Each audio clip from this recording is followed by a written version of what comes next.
வணக்கம் என் அன்பு உறவுகளே.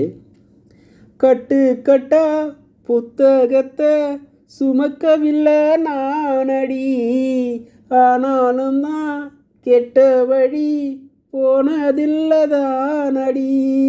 வெள்ளமானோ பிள்ளகனோ உள்ள ஆளு நானடி.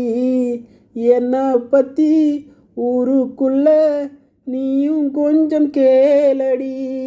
படிப்பு ஒன்ன வாழ்க்கையா, பாசம் அன்பு இல்லையா?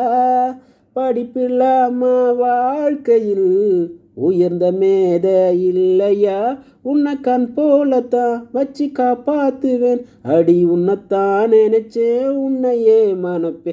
நான் பிடிச்ச கிளியே வாசமல்லர் கொடியே, என் மனசு தவிக்குதடி. நீ கூடு விட்டு வெளியே வந்ததென்ன தனியே, தேகமெங்கும் கொதிக்குதடி. நன்றி.